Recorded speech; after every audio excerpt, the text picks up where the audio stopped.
वो 10-10 लाख का लोन देंगे, 5 लाख माफ भी करेंगे, 1% का ब्याज देना होगा मात्र 5 लाख का।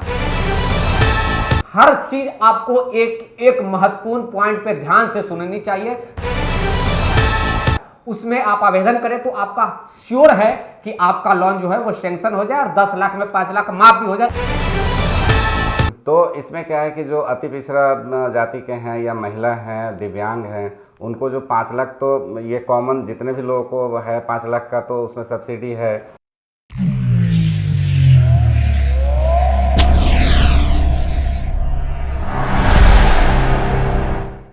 नीतीश कुमार जी द्वारा जो कहा गया था चुनाव से पहले कि 1 करोड़ नौकरी और रोजगार देंगे, जिसमें से नौकरी तो आ ही रहा है हर डिपार्टमेंट में, लेकिन सबसे महत्वपूर्ण कि रोजगार जब हो तो उसके लिए जब हम उद्योग किसी प्रकार के लगाएंगे, किसी भी प्रकार के अगर फैक्ट्री बैठाएंगे, छोटा मोटा ही उद्योग करेंगे, तो उसके लिए पैसा की जरूरत पड़ता है। पैसा कहाँ से लाए? उसके लिए क्या हुआ कि माननीय मुख्यमंत्री नीतीश कुमार जी बताए कि भैया हम सबको जो है वो 10-10 लाख का लोन देंगे, 5 लाख माफ भी करेंगे, 1% का ब्याज देना होगा मात्र 5 लाख का। महिलाओं को ज्यादा बेनिफिट होगा, दिव्यांग को ज्यादा बेनिफिट होगा। अभी नया एक और आ गया है, 2 लाख तमाम महिलाओं को दिया जाएगा, महिला उद्यमी योजना के अंतर्गत। हमारे साथ बात करने के लिए एसबीआई ब्रांच के मैनेजर साहब हैं जो कि फाइनेंस डिपार्टमेंट देखते हैं। देखिए, मैं पिछला एक वीडियो सर का लिया था जो कि थोड़ा सा शॉर्टली था।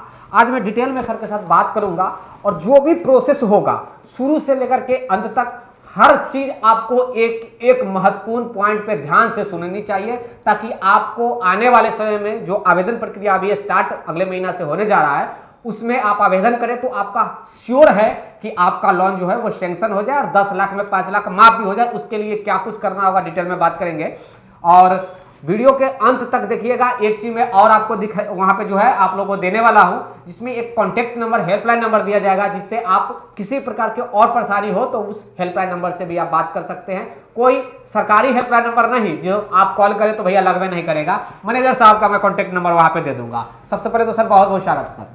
नमस्कार, आपका भी स्वागत है। बताइए, पिछला वीडियो हम लोग बात किए थे तो पूरा बिहार के लोगों ने देखा, तो आज एक लॉन्ग वीडियो हम लोग को शूट करने का मौका मिल गया और जानकारी जो है लेने का मौका मिल गया कि भाई अब डिटेल में बात किया जाए, शुरू से लेकर के आवेदन प्रक्रिया से लेकर के और लोन मिलने तक कौन कौन डॉक्यूमेंट लगेगा, आयु क्या होगा, योग्यता क्या होगा, किसको मिलेगा, महिला को मिलेगा, पुरुष को मिलेगा, दिव्यांग को मिलेगा या फिर केवल गरीब और अमीरों को मिलेगा, क्या कुछ है डिटेल में थोड़ा बताएंगे सर, आपसे रिक्वेस्ट है। और एक चीज मैं आप लोगों को कहना चाहूंगा, मैनेजर साहब है भैया तो थोड़ा ध्यान से सुनना, नहीं तो जाके बैंक में नंबर लग के बात करने के लिए नंबर लगना पड़ेगा जी। इसमें जो सरकार ने जो ये लोन देने का प्रावधान किया है, ये 5 कैटेगरी में इन्होंने बांटा हुआ है जी। 5 कैटेगरी में बांटने का मतलब हो गया कि जो युवा हैं उनको एक अलग श्रेणी में रखा गया है, बाकी जो महिलाएं हैं और अति पिछड़ा जाति के जो लोग हैं, प्लस इसमें नया ऐड किया गया दिव्यांग लोगों को भी। तो इसमें क्या है कि जो अति पिछड़ा जाति के हैं या महिला हैं, दिव्यांग हैं, उनको जो 5 लाख, तो ये कॉमन जितने भी लोगों को है 5 लाख का, तो उसमें सब्सिडी है। 5 लाख ही उनको पेमेंट करना है, लेकिन उस 5 लाख को 0% के ब्याज पे देना है, कोई उनको ब्याज नहीं देना है। सिर्फ इसमें जो युवा वर्ग के लोग जो हैं उनको जो जनरल कैटेगरी में जो रखा गया है, तो मात्र 1% का उनको ब्याज उसमें जोड़ करके देना है और आसान किस्त है, किस्तों में 87 किस्तों में देना है, 7 वर्षों में देना है उनको जी। तो ये सरकार का योजना है। अच्छा, जैसा कि आपने बताया कि 10 लाख में से 5 लाख ही वापस करना है, 5 लाख का आसान किस्तों में जो है आई थिंक 87 किस्तों में जो है ब्याज भी देना है उसमें। सिर्फ जो युवा वाला जो जनरल कैटेगरी का है उसमें देना है 1% का ब्याज देना है। बाकी जो रिजर्वेशन में होंगे जैसे ओबीसी, एससी, एसटी, सब कुछ भी नहीं देना, 0% के ब्याज पे उनका। अच्छा, एक चीज मैं आपसे सर जानकारी लेना चाहूँगा, लोग आवेदन करना चाहते हैं क्योंकि लोग देख रहे हैं, इसका मतलब वो इच्छुक है, रोजगार सारे लोग करना चाहते हैं, घर में बैठा बेरोजगार कौन रहना चाह रहा है। आपसे एक प्रश्न होगा कि इसका स्टार्टिंग से प्रोसेस बताइए, क्या करें लोग? बहुत आसान है इसका स्टार्टिंग से प्रोसेस, कोई पहाड़ काम नहीं है, एकदम आसान तरीके से।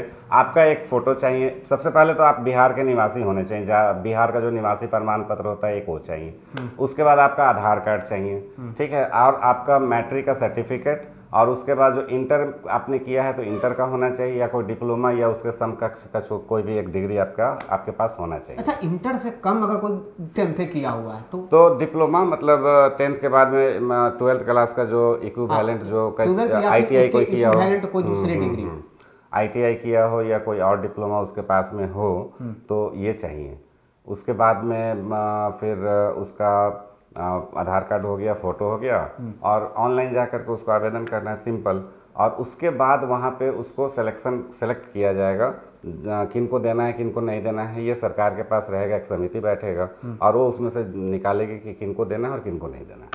अच्छा, ये कैसे श्योर हो कि जब मैं आवेदन करूं तो मेरा उसमें हो ही जाए? कुछ तो वहाँ पे कुछ तो फार्मूला होगा ना। सिलेक्शन जब किया जाता है, लोन सेंक्शन जिस व्यक्तियों को दिया जाता है, कुछ तो फार्मूला से ही सिलेक्ट किया होगा कि आँख मूंद के थोड़ी है कि भाई टिक मार देना है, माउस पकड़ना है, कंप्यूटर पर टिक मार देना, ऐसा तो नहीं ना होगा सर। कुछ तो हाँ, तो उसमें जो रूल है, सबसे पहले है कि आपका जो भी पैसा आप ले करके, आप पैसा लेके करेंगे क्या, उद्योग प्रोजेक्ट, हाँ, प्रोजेक्ट रिपोर्ट आपके पास होना चाहिए कि आप क्या कर रहे हैं। ठीक है, आपका प्रोप्राइटरशिप या पार्टनरशिप फर्म होना चाहिए। अगर आप अभी कुछ भी नहीं कर रहे हैं और अप्लाई कीजिएगा तो सरकार आपको कैसे पैसा देगा? प्रोजेक्ट रिपोर्ट बनाएगा कौन?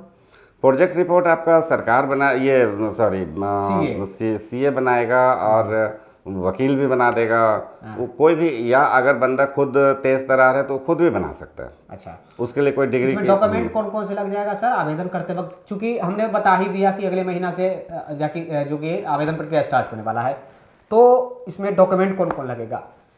आधार कार्ड लगेगा, हाँ, फोटो लगेगा, पैन कार्ड लगेगा, और जो 10th का सर्टिफिकेट है, और उसके बाद में 12th और या उसका इक्विवेलेंट जो भी ITI वगैरह किया हो उसका लगेगा बस। क्या इसमें कोई लोग जो देख रहे हैं, युवा देख रहे हैं, तो वो अपने नाम से खुद से करवाए या फिर अपने घर के फैमिली के महिलाओं के नाम से आवेदन करे, ज़्यादा बेटर कौन होगा? ये एक बहुत नॉर्मल सा प्रश्न है, लोग के दिमाग में, माइंडसेट में बैठ गया है कि महिला को अगर आवेदन करवाएंगे ना तो देखिए, सिर्फ आवेदन करवाना ही मतलब शुरू से अंत तक का प्रक्रिया नहीं है। आवेदन होने के बाद आपका सिलेक्शन अगर हो जाता है, लोन आपको मिलता है, तो आपको जाके ट्रेनिंग करना होगा। ठीक है, उसको भी पार्ट वाइज उन्होंने रखा हुआ है। पहले पार्ट में ट्रेनिंग करने के बाद में कुछ अमाउंट आपको दिया जाएगा, वो भी आपके करंट अकाउंट में जाएगा, RTGS के थ्रू जाएगा, डायरेक्ट कैश सरकार नहीं देगी आपको। तो अगर आप घर के महिला को आप खड़ा करते हैं, अगर वर्किंग हैं, वो काम करती हैं, तब तो ठीक है, नहीं तो आप अपने नाम से लीजिए। आप झूठ बोल करके और गलत दिखा करके क्यों लेंगे? और उसी में होने ना होने का जो प्रक्रिया, जो सरकार वहाँ जांच करेगा, जो भी चीज़ करेगा, अगर आपके हाउसवाइफ हैं, वो कोई काम नहीं करती हैं, फिर वो उनके नाम पे आप क्यों सरकार देगा, ये आप लीजिएगा। आप अपने नाम पे लीजिए, कोई दिक्कत नहीं उससे। महिला पुरुष के यहाँ कुछ ऐसा लोचा नहीं है? महिला पुरुष का कोई लोचा, महिलाओं को करवाएंगे तो ज़्यादा बेनिफिट हो जाएगा, पुरुष के का आवेदन अगर हो पुरुष के नाम से तो थोड़ा कम बेनिफिट होगा, ऐसा लोगों का कहना है, मैं नहीं कह रहा हूँ सर।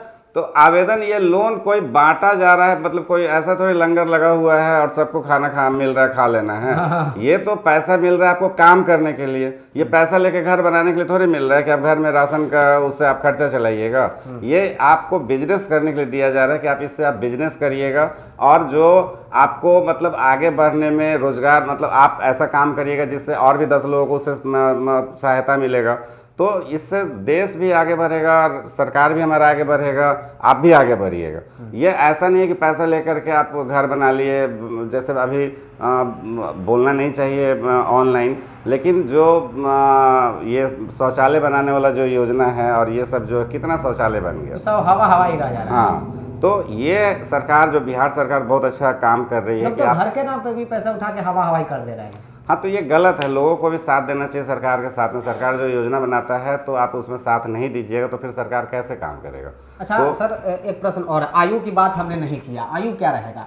आयु इसमें मिनिमम 18 साल से 50 साल तक आप 18 साल कम से कम है और 50 साल ज़्यादा से ज़्यादा है। इस बीच में अगर आपकी आयु है, उम्र है, एज है, हम सब भाषा में बोलने का प्रयास कर रहे हैं सर कि आयु है, उम्र है, एज है, तो 18 से 50 के बीच में अगर आपका आयु है तो आप योग्य हैं, आप आवेदन कर सकते। क्या? एकदम सही है। और आप काम कर रहे हैं और आपके पास पैसा के अभाव में आप काम को आगे नहीं बढ़ा रहे हैं, तो आप सबसे ज़्यादा योग्य हैं इस योजना का लाभ उठाने के लिए कि आपको एक मदद मिलेगा। आप जो काम कर रहे हैं उसमें आपको एक रफ्तार मिलेगा। सरकार इसी के लिए पैसा दे रही है। उन्हीं लोगों को अप्लाई भी करना चाहिए जो लोग नहीं कुछ कर रहे हैं और उनके पास कोई योजना नहीं है करने के लिए, कोई उनका प्लानिंग नहीं है, तो वो पैसा लेके करेंगे क्या? प्लानिंग सबसे पहले जरूरी है कि आपके अंदर प्लानिंग होना चाहिए कि आपको करना होना चाहिए कि हम पापड़ फैक्ट्री खोल रहे हैं, अगरबत्ती फैक्ट्री खोल रहे हैं, चाहे किसी प्रकार के फॉर्चून का दुकान खोल रहे हैं, या फिर महिला श्रृंगार का दुकान खोल रहे हैं, कपड़ा का दुकान खोल रहे हैं, गाड़ी घोड़ा बैल घोड़ा हाथी कुत्ता बिलाई जो भी बकरी है खरीद रहे हैं, तो उस पैसा को लगा करके और कमाने का अगर आपके पास में कुछ प्रोजेक्ट है और उसमें और भी 4 लोग को आप सम्मिलित करके आगे बढ़ना चाहते हैं तो सरकार आपको मदद करने के लिए तैयार है। ये उन्हीं के लिए योजना है। अच्छा, एक प्रश्न और है सर आपसे, ये जो अगले महीना से आवेदन प्रक्रिया स्टार्ट हो रही है, क्योंकि इसमें हमने मिनिस्टर साहब का, इसका जो मंत्री है उद्योग मंत्री हैं, उनका हमने इंटरव्यू लिया था जब वो नीतीश मिश्रा जी थे, अभी के सरकार से पहले नीतीश मिश्रा जी थे, तो उनका हमने इंटरव्यू लिया था। तो उन्होंने कहा था कि कैटेगरी वाइज जो होता है, जैसे कि BC1 BC2 SC ST या फिर दिव्यांग महिला, ऑल कैटेगरी के महिला या फिर अनरिजर्व वाले महिला, सबका एक लिमिटेशन तय होता है कि भाई अगर आप BC वाले हैं तो आपको इतना लोगों को ही मिलेगा, जनरल वाले हैं तो इतना लोगों के ही मिलेगा। क्या ये कैटेगरी वाइज जो पहले था, चूंकि सरकार जब इससे पहले थी तो दूसरी सरकार तो NDA की ही थी, लेकिन मंत्री उस वक्त दूसरे थे, नितिन मिश्रा जी थे पहले, अभी नए मंत्री आ गए हैं। खैर उनका मैं अभी इंटरव्यू फिलहाल नहीं कर पाया हूँ उनका इंटरव्यू। तो क्या यहाँ पे फिर से इस बार कैटेगरी वाइज कुछ किया जा रहा है, या फिर एक तरफ से जिसको मन उसको लॉन्च मिल जाएगी? देखिए, जिसको मन वैसा वाला चीज नहीं होता है। माइंड में आ रहा है सर प्रश्न की, क्या इस बार भी कैटेगरी वाइज तो कैटेगरी वाइज होगा, मतलब विदाउट कैटेगरी नहीं होगा। कैटेगरी पहले भी था और अभी भी रहेगा। तो उसमें जो पिछला वर्ग के लोग जो हैं, अति पिछड़ा वर्ग के लोग हैं, महिला हैं, तो उन लोगों को सरकार पूरा ब्याज माफ़ करके पैसा दे रही है कि उनको कोई ब्याज का भुगतान नहीं करना है। और ये तो सरकार का अपना जो समिति होगा उसके हिसाब से वो लोग सिलेक्शन करेंगे। अब क्या कैटेगरी होगा नहीं होगा ये जब आ जाएगा सब सामने तभी पता चलेगा। अच्छा, जब अगले महीना से जैसा कि बताया आपने कि ऑनलाइन आवेदन प्रक्रिया स्टार्ट होने वाला है, तो अभी से ही क्या क्या तैयार करके रखे लोग, ये एक मैसेज दे दीजिए आप, क्या क्या तैयार कर ले। सबसे पहले तो आपके पास एक ठोस वजह होना चाहिए पैसा लेने का। एकदम ध्यान से ही पॉइंट पे आप लोग सबसे ठोस वजह, एकदम कोई झूठ सांच वाला नहीं कि हम फर्जी हमको बना करके देना है और ले लेना है, सो नहीं। प्रोजेक्ट आपके पास एक ठोस काम करने का वजह होना चाहिए, पूरा उसका शुरू से लेके अंत तक पूरा प्रोजेक्ट आपके सामने होना चाहिए कि हम इतना लगाएंगे पैसा, इतना यहाँ लगेगा, इतना इस चीज़ में लगेगा, इतना इस चीज़ में लगेगा, और उसके बाद इससे इतना हम अर्न करेंगे, इतने लोगों को रोजगार मिलेगा। सारा कुछ आपका प्रोजेक्ट रिपोर्ट आपके हाथ में तैयार होना चाहिए पहला। उसके बाद में आप यहाँ के नागरिक हैं, बिहार के नागरिक हैं, उसका आपके पास प्रमाण होना चाहिए, आधार कार्ड, आवासीय प्रमाण पत्र होना चाहिए, आपका आधार कार्ड होना चाहिए, ठीक है, और 10th का जो सर्टिफिकेट है वो होना चाहिए। ये 4-5 जो एकदम कॉमन बेसिक चीज़ें, कोई इसके लिए आपको बाहर से कोई मशक्क़त नहीं करना है। बस आप एक अपना प्रोजेक्ट रिपोर्ट तैयार करके रेडी रहिए, जैसे ही पोर्टल खुलेगा आप उसमें अप्लाई करिएगा और उसके बाद प्रक्रिया आगे का स्टार्ट हो जाएगा। अच्छा, आवेदन करने में अगर किसी प्रकार की त्रुटि हो तो? त्रुटि होने का जो रहता है उसमें आपको समय के अंदर में आप उसको सही कर सकते हैं। त्रुटि में कुछ भी ज़्यादा कैसे त्रुटि होगा, आप अपना पैन कार्ड डालेंगे, उसमें क्या गलत होगा? आपको अपलोड करना है पैन कार्ड, आपको सर्टिफिकेट अपलोड करना है, ठीक है, आपको अपना प्रोजेक्ट रिपोर्ट उसमें बनाना है, तो गलत होने का कोई संभावना नहीं। अगर नाम में त्रुटि हो जाता है, कुछ हो जाता है, सुधार हो जाएगा। जो है अगर ये त्रुटि अपने खुद से, बहुत लोग खुद से नहीं कर पाते आवेदन, तो आप अपने नज़दीकी साइबर जो है, साइबर कैफ़े जो होता है जहाँ पे आप लोग फॉर्म, सरकारी नौकरी के लिए फॉर्म डालते होंगे, वहाँ पे जा करके आप लोग आवेदन करवा सकते हैं, पहली बात। दूसरी बात की जैसा कि सर ने बताया कि प्रोजेक्ट रिपोर्ट मस्ट इम्पोर्टेंट है। विदाउट प्रोजेक्ट रिपोर्ट का अगर आप आवेदन करेंगे तो एकदम संभावना है कि आपका पास नहीं होगा, क्योंकि गवर्नमेंट को लगना चाहिए कि आपके पास कोई प्रोजेक्ट है, आप एक प्लान तैयार करके रखे हुए हैं कि 10 लाख का फलाना इतना खर्च हो रहा है, इतना लाख खर्च हो रहा है और मेरे पास पैसा नहीं है, सरकार जो है आप मुझे हेल्प कीजिए। वो बैंक के ही माध्यम से हेल्प करवाती है। और इसमें सबसे बड़ी बात समझने वाला है कि 10 लाख का लोन जो सरकार दे रही है, तो सबको 10 लाख क्यों देगी? अगर आपके पास प्रोजेक्ट पापड़ लगाने की फैक्ट्री, अगर आपको कोई लेडीज है और उसको घर में अपना पापड़ लगाने का काम करना है, तो उसका 2 लाख 1 लाख में जो भी उसका कॉस्ट होगा उसमें स्टार्ट हो जाएगा। उसको बैंक क्यों, सरकार क्यों उसको 10 लाख देगी? तो उसको 2 लाख रुपए देगी, ठीक है। ये 10 लाख तक का प्रोजेक्ट, अगर कोई फैक्ट्री आप लगाना चाहते हैं उसमें 20 लाख रुपए लगना है, तो उसमें सरकार क्यों 20 लाख का सीमा नहीं है, इसमें सीमा सिर्फ 10 लाख तक ही आपको मदद किया जाएगा मैक्सिमम। तो आपका प्रोजेक्ट 10 लाख के अंदर का होना चाहिए, ठीक है। और इस दिमाग में क्लियर पहले से होना चाहिए कि अगर हम 5 लाख का कोई फैक्ट्री, अगर हम पान का दुकान खोल रहे हैं तो उसमें 10 लाख कहाँ लगेगा। Right sir. तो आप इसलिए उसमें आपको प्रोजेक्ट देना है, सरकार भी समझेगी कि आप ये जो काम करने जा रहे हैं उसमें उचित कॉस्टिंग ये आएगा। ऐसा तो नहीं कि पान का दुकान खोलेंगे और हम 10 लाख का आवेदन कर देंगे। तो ये सब चीज़ आदमी को ध्यान रखना चाहिए। लोग बोल देता है कि हाँ बैंक लोन नहीं दिया, लोन क्यों नहीं दिया उसके पीछे रीजन उनको ढूंढना होगा ना कि उनमें गलती है, ठीक है। आप गलत बोल करके गलत लोन बैंक कैसे देगा आपको। अच्छा, आपको हमने शुरू में वीडियो के स्टार्टिंग में हमने प्रॉमिस किया था कि एक हेल्पलाइन नंबर आप लोग को दिया जाएगा किसी प्रकार की परेशानी हो तो क्या मैं स्क्रीन पर लगा सकता हूँ नंबर ना? हेल्पलाइन नंबर चलिए मैं लगा दूंगा। देखिए एक हेल्पलाइन नंबर स्क्रीन पर आप लोग को दिख रहा होगा। किसी प्रकार के आवेदन करने के बाद या फिर आवेदन करते वक्त भी त्रुटि हो तो इस पर आप लोग व्हाट्सएप कर सकते हैं। जिनको प्रोजेक्ट रिपोर्ट बनवाना है वो भी कांटेक्ट कर सकते हैं, इतना तक हेल्प मैं करवा सकता हूं। प्रोजेक्ट रिपोर्ट के लिए आप लोग कांटेक्ट कर सकते हैं या फिर आवेदन करते वक्त भी कोई दिक्कत हो तो जो है आप लोग जो है इस पर व्हाट्सएप कर सकते हैं। और हाँ, इस जानकारी को आपको शेयर करना पड़ेगा। इस जानकारी को जितना ज़्यादा हो आप अपने मित्र, बंधु, सखी, सहेली, भैया, भौजी सबके यहाँ इस जानकारी को शेयर कर दीजिए और लाइक कर दीजिएगा, सब्सक्राइब जरूर कर लीजिए। अगर आप ये यूट्यूब पे देख रहे हैं तो आपसे हाथ जोड़कर रिक्वेस्ट है भैया कि कर लीजिएगा, तभी आने वाले समय में इससे जुड़ा हुआ जो भी जानकारी होगा ना, जब भी लेटेस्ट वीडियो जब अपडेट सर के साथ हो या फिर कोई और अधिकारी मंत्री साहब के साथ जब बने तो उसका वीडियो आपके पास पहुंच जाए। तब तक के लिए बहुत बहुत धन्यवाद। जय हिंद, जय भारत, थैंक यू।